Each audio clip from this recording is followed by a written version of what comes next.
Hello everyone, welcome back to Learn Smart Coding. Are you concerned about the cost of the Azure Cosmos DB through the Azure portal? Don't worry, introducing the Cosmos DB Emulator for Windows, your alternate solution for local development.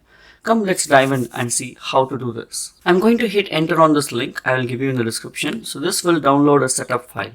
Once you download this MSI file, just run it in the Windows. Okay, so I'm using Windows 11. I'm using it, I'm running it. So it's going to ask me some permission to install the software.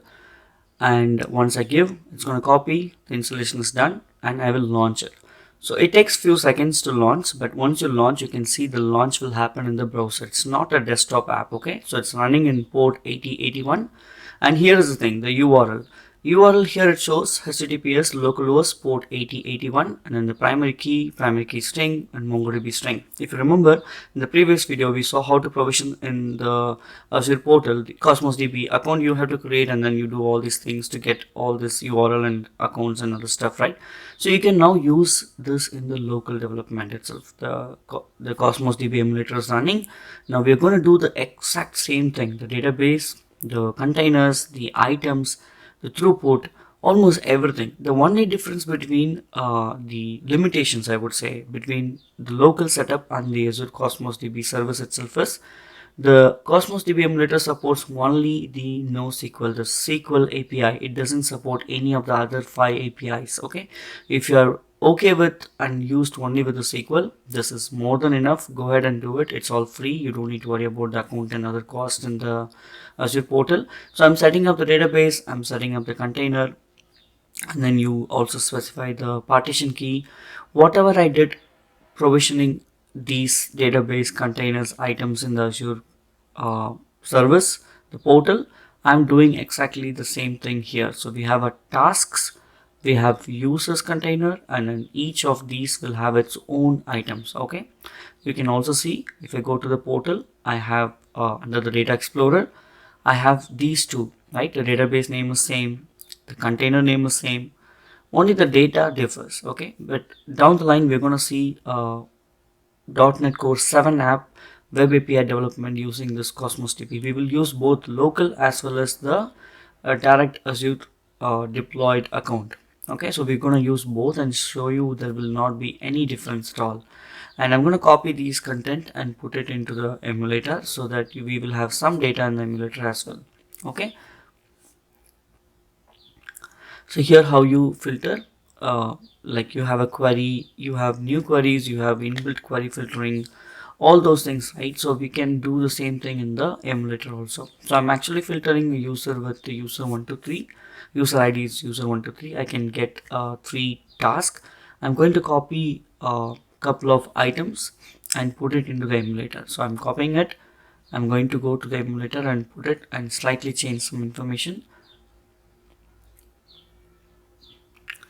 So I copied, I went to the emulator under the task container under the items. Okay, literally I copy everything from here. Okay, so the users are same, so that we will have some difference which I will show you shortly.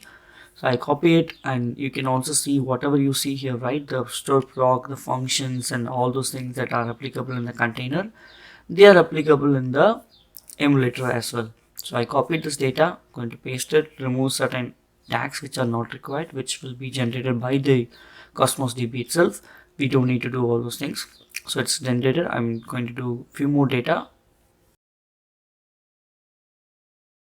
So I saved a couple of items. So you can see few items, I mean the task under the items.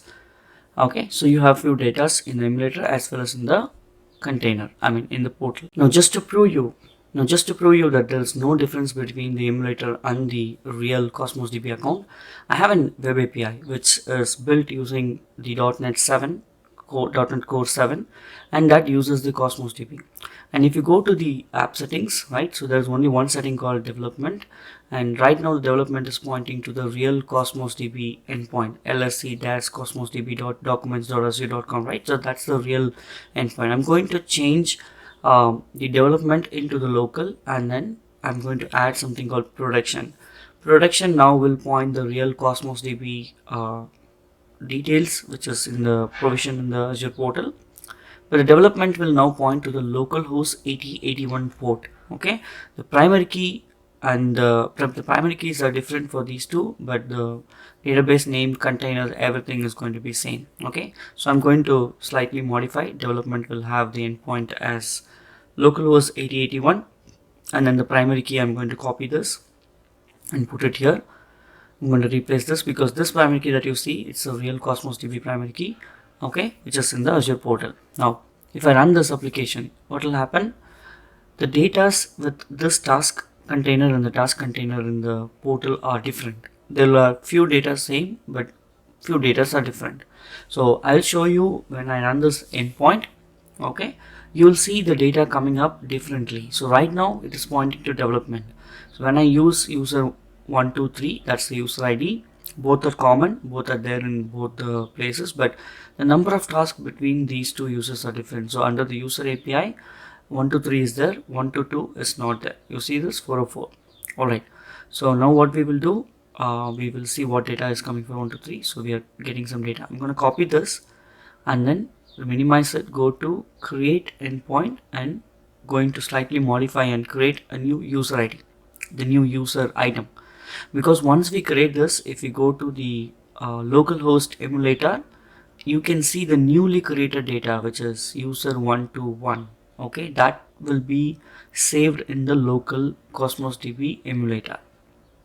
Okay, that proves us that there is no difference between this and that, and in order to do all this good development work using the SQL API, this is super easy and it's completely free. So this is the best that you can do. Now what I'm going to do, go to Data Explorer, expand the users, and if you go to items, you see this user 121 has come.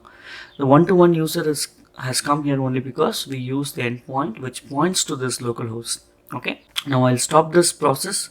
I'll stop this endpoint. You can also provision this through the links available here. You can click on it, it will take you to the portal, and this also has the containers, database, almost the UI look and feel is almost same.